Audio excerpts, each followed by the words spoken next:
अस्सलाम वालेकुम dear friends, मैं अब्दुल कय्यूम और सॉफ्टवेयर इंजीनियर्स वर्ल्ड में आपका खुशामदीद कहता हूं।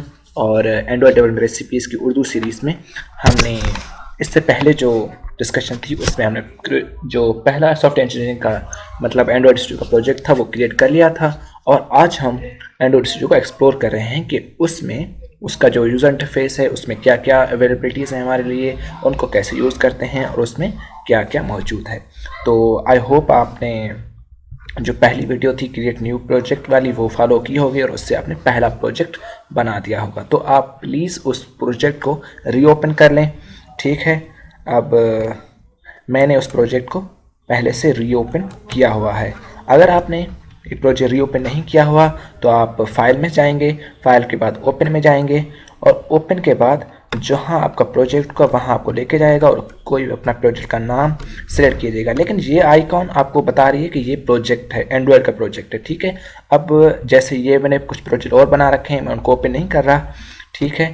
तो जो फर्स्ट प्रोजेक्ट है मैं उसी पे रह रहा हूँ कि मैंने पहले ओपन कर रखा है। आप उसको सिलेक्ट करेंगे और ओके करेंगे तो वो आपका प्रोजेक्ट ओपन हो जाएगा, ठीक है।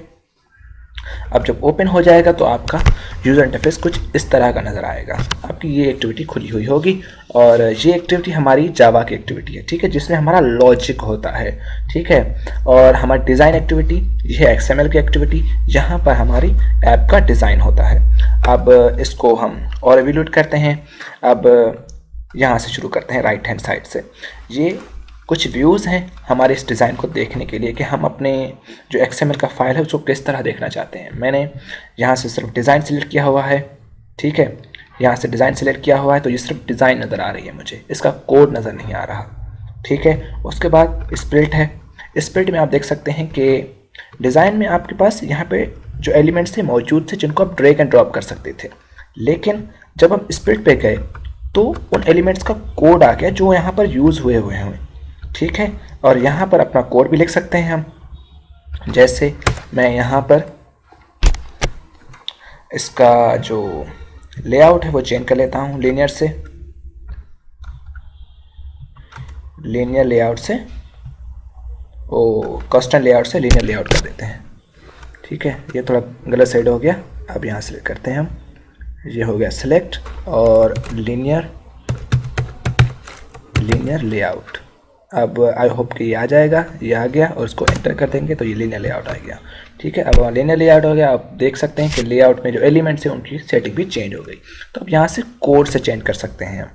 अगर आपको कोड से चेंज नहीं करते तो आप इसको यहाँ से भी चेंज कर सकते हैं, मतलब जो आपके लेआउट्स हैं यहाँ पे जाएंगे और कोई भी लेआउट यहाँ से ड्रैग एंड ड्रॉप कर सकते हैं आप। ये हम आगे सीखेंगे किस तरह ये काम करता है, ठीक है। अभी हम सिर्फ को एक्सप्लोर करें कि इसमें क्या क्या ऑप्शंस आते हैं, ठीक है। उसके बाद हमारे पास सिर्फ कोड म्यूट है। आप देखते हैं हमारी जो डिज़ाइन है वो हमें नज़र नहीं आ रहा, सिर्फ हमें कोड नज़र आ रहा है, ठीक है। अब मैं रिकमेंड करता हूँ और मैं काम करता हूँ स्प्लिट व्यू पे, क्योंकि यहाँ पर हमारे डिज़ाइन भी नज़र आता है हमें और हमारे कोड भी नज़र आता है, तो हम कोड और डिज़ाइन आराम से कर सकते हैं। अगर हमारे पैलेट से आएंगे तो पैलेट्स भी यहाँ से विजुअलाइज हो सकते हैं। थोड़े से उनको इधर करते हैं ताकि आपका जो एंड्रॉयड स्टूडियो है ठीक से नज़र आए आपको। देखें डिज़ाइन पड़ा हुआ है, हमारा पैलेट्स पड़ा हुआ है, उसके एलिमेंट्स पड़े हुए हैं जो ड्रैग एंड ड्रॉप हो सकते हैं यहाँ से भी। और हमारी जो कंपोनेंट ट्री है कि हमारे कंपोनेंट ट्री भी यहाँ पर आ गया, मतलब हमारा जो सबसे पेरेंट है वो लीनियर लेआउट है। उसके बाद टेक्स्ट व्यू है, उसके बाद एडिट टेक्स्ट, ये पर्सन नेम मैंने ये ऐसे ही ड्रैग एंड ड्रॉप कर दिया था, वो भी यहाँ पड़ा हुआ है, मतलब इसका पेरेंट है। मतलब लीनियर लेआउट में ये दोनों एलिमेंट्स पड़े हुए हैं, पेरेंट ये है और ये इसके चाइल्ड है, ठीक है। आई होप आपको समझ आ गए होंगे। तो इस पैलेट को मैं यहाँ से हाइड कर रहा हूँ, ये पैलेट आपका इधर आ गया, ठीक है। अब कंपोनेंट ट्री भी आपका इधर आ गया। अब आपके सिर्फ डिज़ाइन है। अब डिज़ाइन यहाँ पे इस पर क्लिक करेंगे तो आपके पास 4 ऑप्शंस आते हैं, 3 ऑप्शंस जो हमारे काम के हैं। अब इस डिज़ाइन को देखने के लिए ये तो डिज़ाइन है, इसका ब्लूप्रिंट, ये इसका ब्लूप्रिंट है। अगर आपको डिज़ाइन और ब्लूप्रिंट दोनों साथ चाहिए तो इसको सिलेक्ट करेंगे, ठीक है। मैं डिज़ाइन पे रिकमेंड करता हूँ और डिज़ाइन ही देखता हूँ। अगर आपको इसको रोटेट करना है तो आप यहाँ क्लिक करेंगे। आपको किस तरह रोटेट करना है, लैंडस्केप में आराम से आप इसको रोटेट कर सकते हैं। आप जब लैंडस्केप आपकी ऐप होगी तो वो किस तरह नज़र आएगी वो आप यहाँ से देख सकते हैं। नाइट मोड भी देख सकते हैं, ये नाइट मोड आ गया आपका, ठीक है। उसके बाद यूआई में normal, car, dog, desktop, television, किस तरह जिस तरह आप इसको देखना चाहें अपने ऐप को देख सकते हैं। ये वॉच हो गई, ठीक है। अब हमारा जो काम है वो पोर्ट्रेट में ज़्यादा काम करता है, और नाइट मोड को भी मैं हटा देता हूँ, ठीक है, और यहाँ से नॉर्मल मोड कर देता हूँ, ताकि ये इन सब चीज़ों को आप अपनी मर्ज़ी से चेक कर सकते हैं। इसका अपने कोड पे कोई इफेक्ट नहीं पड़ने वाला, क्योंकि ये सिर्फ डिज़ाइन व्यूज़ हैं। उसके बाद ये कौन सा डिवाइस यहाँ पर नज़र आ रहा है आपको, अब यहाँ देखते हैं कि आपको पिक्सल नज़र आ रहा है, जिसकी जो 1080 बाई 920 और 420 dpi की है, ठीक है। आप अपना टैबलेट चूज़ कर सकते हैं, किस तरह आपको देखना चाहते हैं। मैं इसको भी अगर वेयर करेंगे तो वेयर में देखें छोटी स्क्रीन हो गई। तो आप जो भी डिवाइस यहाँ पे देखना चाहते हैं, आप अगर आप अपने डिवाइस के मुताबिक, अगर आपको DPI मालूम है अपने डिवाइस की, और ये विड्थ मालूम है आपको कि किस विड्थ का, हाइट का आपका डिवाइस है, तो उस हिसाब से आपको डिवाइस चेक सकते हैं। उसी डिवाइस की डिज़ाइन आप जो यहाँ डिज़ाइन बनाएंगे वही डिज़ाइन आपके उस डिवाइस पे भी नज़र आएगी आपको, ठीक है। अभी पिक्सल जो डिफ़ॉल्ट है वही रखते हैं हम। उसके बाद यहाँ पर आपको ये इसका वर्जन बता रहा है डिवाइस का, ठीक है, और ये 30 वर्जन पे काम कर रहा है, क्योंकि लेटेस्ट वर्जन अभी 30 चल रहा है, ठीक है, तो ये 30 पे काम कर रहा है। अब ये फर्स्ट प्रोजेक्ट, इसका नाम लिखा हुआ है कि फर्स्ट प्रोजेक्ट है, और इसका थीम नो एक्शन बार, कोई कुछ और थीम्स भी दे सकते हैं। डिफ़ॉल्ट इसमें जो काम किया हुआ है उस पर हम ज़्यादा काम आगे करेंगे, ठीक है। उसके बाद लैंग्वेज है कि इसमें आप लैंग्वेज को ट्रांसलेट कर सकते हैं। अब ये इंस्ट्रक्शंस की है। उसके बाद हमारे पास अब आते हैं एट्रीब्यूट्स। एट्रीब्यूट्स का मतलब होता है एक एलिमेंट के, ये हमारा एक एलिमेंट है, इसकी कौन कौन से एट्रीब्यूट हैं। ये टेक्स्ट एलिमेंट इसका पेरेंट है, और इस सारे के चाइल्ड्स ये जो हैं ये इसके एट्रीब्यूट्स हैं, इनको कहते हैं एट्रीब्यूट्स, ठीक है। जो इसकी मतलब जो पेरेंट है उसको डिफाइन करते हैं, ठीक है। जो भी चेक करेंगे हम, अब विड्थ है, विड्थ इसको कहते हैं, तो हम इस विड्थ को अगर पेरेंट कर देंगे तो ये देखें इसकी विड्थ बढ़ गई। अगर इसको भी पेरेंट कर देंगे तो ये नीचे तक आ जाएगा, ठीक है। आप देख सकते हैं कि ये किस तरह ये अपनी जो पेरेंट है या अपना जो एलिमेंट है उस पर एट्रीब्यूट्स किस तरह इफेक्ट करते हैं, ठीक है। अब रोटेशन की भी एक पोजीशंस आ गई हैं यहाँ पर, किस तरह रोटेट करना है, ठीक है। अपने व्यू को जिस तरह रोटेट करना चाहें उसको रोटेट यहाँ से भी कर सकते हैं, ठीक है। अब इसको मैं थोड़ा सा एट्रीब्यूट्स ऊपर वाले थोड़े मैच पेरेंट से रैप कंटेंट कर देता हूँ, मतलब जितना कंटेंट होगा उस हिसाब से इसके एट्रीब्यूट्स होंगे। मैच पेरेंट का मतलब होता है कि हमारे जो पेरेंट होता है उस पूरे में वो मैच हो जाए, मतलब पूरे पेरेंट की फुल साइज़ ले लें, ठीक है। अब रैप कंटेंट हो गया। अब इसको आप व्यू को देख सकते हैं कि किसको, अब देखें ये आपका व्यू भी उस साइज़ में रोटेट हो रहा है। ये भी इसको आप मतलब ये आसानी है कोड करने के लिए। यहाँ कोड देखें, वो भी कोड आपका चेंज हो रहा है। जो आप यहाँ काम कर रहे हैं वो आपका कोड भी यहाँ आ रहा है कि आप क्या काम कर रहे हैं, ठीक है। तो अब हम चलते हैं इस तरफ लेफ़्ट साइड पर। लेफ़्ट साइड में आपका प्रोजेक्ट मेन्यू है। अब ये आपका प्रोजेक्ट है। प्रोजेक्ट सबसे ऊपर 2 फाइल नज़र आ रही हैं आपको, ठीक है। अब यहाँ एक और ऊपर बात करें तो ये प्रोजेक्ट व्यू है, किस तरह प्रोजेक्ट देखना चाहते हैं। जो इसका डिफ़ॉल्ट होता है वो एंड्रॉयड होता है। एंड्रॉयड में आपको ये 2 फाइल्स मेनली नज़र आती हैं। अगर हम प्रोजेक्ट व्यू में देखें तो प्रोजेक्ट में आपको ये 4 फाइल्स नज़र आएंगी, 3, ठीक है। अब हम पहले डिफ़ॉल्ट की काम बात करते हैं कि एंड्रॉयड डिवाइस आ गया, और इसमें 2 फाइल्स होती हैं, एक ऐप, दूसरा ग्रेडल स्क्रिप्ट। मैंने आपको बताया था कि ग्रेडल स्क्रिप्ट डाउनलोड हो रही है। जो ग्रेडल डाउनलोड होती है वो ये फाइल्स होती हैं, और उनमें कॉन्फ़िगरेशन होती है, और ये डाउनलोड भी होती है जब नया प्रोजेक्ट बनता है।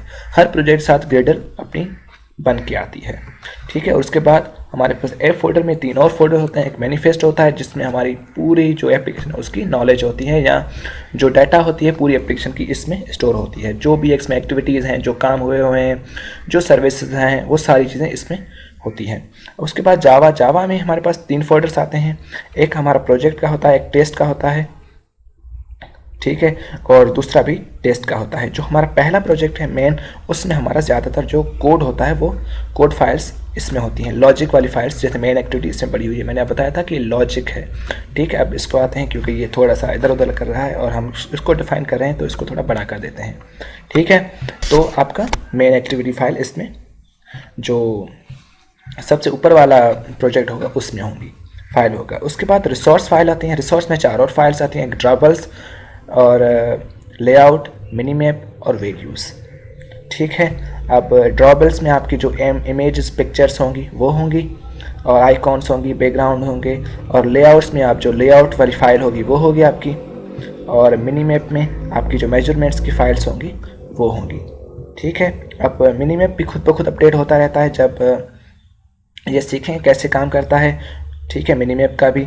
उसके बाद वैल्यूज़ में हमारे पास थीम्स, ठीक है, स्ट्रिंग्स और कलर्स। जो हमारे ऐप में कलर्स यूज़ होते हैं वो हम यहाँ डिफ़ाइन करते हैं, ये एक अच्छी प्रैक्टिस है। और जो स्ट्रिंग्स मतलब जो लिखते हैं हम, वो भी हार्ड कोडेड नहीं होता, हम उसको भी यहाँ डिफ़ाइन करते हैं। ठीक है, और थीम्स जो हमारे ऐप में यूज़ होते हैं वो भी हम यहाँ डिफ़ाइन करते हैं। ठीक है, उसके बाद आते हैं अपने ग्रेडल स्क्रिप्ट। ग्रेडल स्क्रिप्ट के दो बेसिक मीन्स जो मेन फाइल्स होंगी वो बिल्ड और ग्रेडल प्रोजेक्ट फर्स्ट प्रोजेक्ट, और ज़्यादातर यूज़ होने वाली फर्स्ट प्रोजेक्ट ऐप फाइल होगी। हम दोनों को ओपन करते हैं। ये आपकी ऐप फाइल होगी, यहाँ इसकी डेफिनेशन हम आगे करेंगे कि इसमें क्या क्या होता है। अब मैं आपको यही बता रहा हूँ कि ये सिर्फ दो फाइल्स होती हैं जो मोस्ट इम्पॉर्टेंट होती हैं। उसके बाद हमारे पास नीचे आते हैं, यहाँ पर टू डू का मतलब जो टास्क होने वाले हैं या जो हम अपने ऐप्स में काम करते हैं वो यहाँ डिफाइन करते हैं। यहाँ टू डू हमारे यहाँ नज़र आते हैं हमें। ठीक है, अब ये कुछ कॉन्फ़िगरेशन डॉक्यूमेंटेशन बता रहा है, इसे आप अवॉइड कर दें। और ये टर्मिनल है हमारा। ठीक है, अब जैसे टर्मिनल है जावा का मतलब जो हमारा CMD सिस्टम का टर्मिनल होता है, वैसे ही टर्मिनल है, यहाँ पर भी हमारे जो ऐप में काम होते हैं वो हमें नज़र आते हैं। और ये बिल्ट है, ठीक है, हमारे जो ऐप है जिसमें क्या क्या टास्क हो रहे हैं, क्या क्या चीज़ें डाउनलोड हुई हैं, वो सारी चीज़ें यहाँ पर नज़र आती हैं। उस पूरी डिटेल हमारे प्रोजेक्ट की बिल्ड होने के दौरान, ये बिल्ड जब कंप्लीट होता है तो आप देखेंगे हमारा जो बिल्ड हुआ था वो 5 मिनट उसने लिए थे। ठीक है, तो आपने बिल्ड टाइम दिया होगा वो यहाँ होगा, तो ये हमारी सिंक्रोनाइज होती है, उसका टाइम भी ये रिकॉर्ड करता है। अब उसके बाद लॉकेट है। लॉकेट मतलब हमारे जो डिवाइस में जो फंक्शनिंग हो रही है, जो हमारी ऐप में फंक्शनिंग होगी, जब डिवाइस कनेक्ट होगा, देखें ये मेरा डिवाइस कनेक्टेड है, itel एक सिंपल सा फ़ोन है मेरे पास और वो इसका कनेक्टेड है, तो उसमें जो भी काम हो रहा है वो यहाँ पर उसको रिकॉर्ड कर रहा है। ठीक है, तो उसके बाद प्रोफाइलर है, ये भी हम आगे डिस्कस करेंगे। अब उसके बाद आपके इसको हम अभी छोड़ रहे हैं क्योंकि ये एडवांस हो जाएगा। उसके बाद आपका फ़ाइल सिस्टम देखते हैं कि फ़ाइल में आपका पहले न्यू का है, जहाँ पर न्यू फाइल क्रिएट करना, इंपोर्ट करना, न्यू मॉड्यूल्स क्रिएट करना, फाइल्स क्रिएट करना, कोई फाइल्स न्यू क्रिएट करना। ठीक है, उसके बाद ओपन मतलब प्रोजेक्ट्स को ओपन करना। उसके बाद ओपन रिसेंट प्रोजेक्ट, अगर कोई रिसेंट प्रोजेक्ट आपने बनाए हुए होंगे तो वो आपके यहाँ नज़र आएंगे, और मैनेज प्रोजेक्ट्स उसका। और उसके बाद इस प्रोजेक्ट को अगर क्लोज़ करना है, अब उसके बाद सेटिंग्स हैं आपकी। ठीक है, उसका प्रोजेक्ट स्ट्रक्चर, जो आपका प्रोजेक्ट स्ट्रक्चर है वो आपको नज़र आ जाएगा इसमें कि आपका प्रोजेक्ट स्ट्रक्चर जो प्लगइन है, मतलब जो ग्रेड है आपकी 4.1.1 है, ग्रेड वर्जन 6.5 है। आपको स्टेज ST की लोकेशन ये है, जो इस प्रोजेक्ट पे काम कर रही है उसकी ST की ये रही। ठीक है, उसके बाद ND के जो नेटिव डेवलपमेंट किट है, वो जब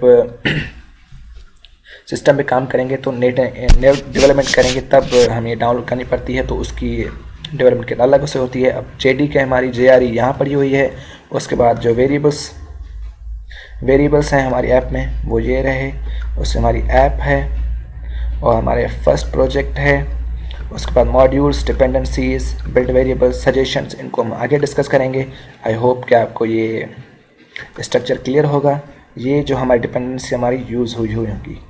ठीक है, तो हम दोबारा जाते हैं फाइल में क्योंकि मैंने वो बंद कर दिया है। अब यहाँ से एग्जिट हो सकता है हमारा ये एंड्रॉयड स्टूडियो। अब हम कुछ सेटिंग्स में जाते हैं। ये बहुत ज़्यादा टेस्ट नहीं है, अगर मैं सबको बयान करने बैठूँगा तो बहुत ज़्यादा टाइम हो जाएगा और वीडियो बहुत ज़्यादा लंबी हो जाएगी। ठीक है, तो अब हमारी ये सेटिंग्स आ गई। अब सेटिंग में अपीयरेंस मतलब हमारे जो एंड्रॉयड स्टूडियो अपीयर होगा उसकी सेटिंग्स इसमें होंगी। अब appearance, menu, system, file colours, scopes, notification, सारी चीज़ें इसमें हैं। अगर एडिटर की सेटिंग्स मतलब ये हमारा एडिटर है इसकी सेटिंग्स यहाँ पर हैं। और उसके बाद वर्जन कंट्रोल मीन्स जो हमारा गिटअप होगा उसमें वर्जन कंट्रोल सीखेंगे तो हम उसके फाइल्स उसको भी यहाँ से कनेक्ट कर सकते हैं। और बिल्ट इन एग्जीक्यूशन टूल्स मतलब SDK हमारी हो गई, गिल्ड हो गया, डिबगर हो गया, कंपाइलर हो गई, उसकी सेटिंग्स यहाँ पर मिल जाएंगे हमें।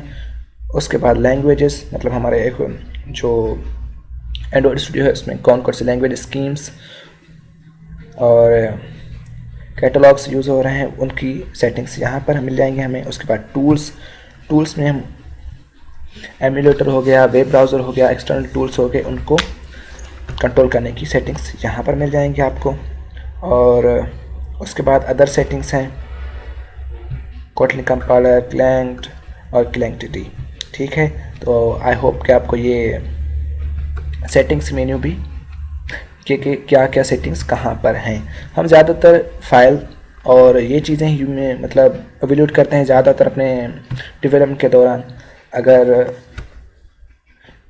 इस मेन्यू बार के बाद हमारी जो टाइटल बार के बाद एक और चीज़ आती है मेन्यू बार। अब यहाँ पर कुछ बटन ये बिल्ट इन का बटन है। उसके बाद यहाँ पर जो सिलेक्ट चीज़ करेंगे ऐप मीन्स हमारी जो चीज़ चलानी है हमें, ऐप चलानी है हमें अपने इस डिवाइस में, तो ये डिवाइस सिलेक्ट हुआ है। अगर हमारे पास कोई वर्चुअल डिवाइस बना हुआ होता AVD तो वो भी यहाँ होता, अभी हमने बनाया नहीं, वो अगले लेक्चर में बनाएंगे। ठीक है, उसके बाद यहाँ पर ये स्टार्ट का बटन है, यहाँ से हमारी ऐप चलेगी। ठीक है, उसके बाद ये उस ऐप को रीस्टार्ट करने के लिए होती है। ये भी हम जब ऐप चल रही होगी तब ये विजुलाइज होंगे। ठीक है, अब उसके बाद ये हमारा प्रोफाइलर है जो हमने यहाँ से देखा था, ये प्रोफाइलर। अब उसके बाद यहाँ पर हमारी प्रोजेक्ट स्ट्रक्चर है, तो हमने फाइल से जाकर ओपन किया था वो हम यहाँ से भी ओपन कर सकते हैं अपने प्रोफाइल। और उसके बाद हमारा ये रन एनीथिंग का है। उसके बाद हमारे पास ग्रेडल फाइल हैं जो सिंक्रोनाइज प्रोजेक्ट ग्रेडल फाइल्स हैं, उनकी सेटिंग्स हैं यहाँ पर,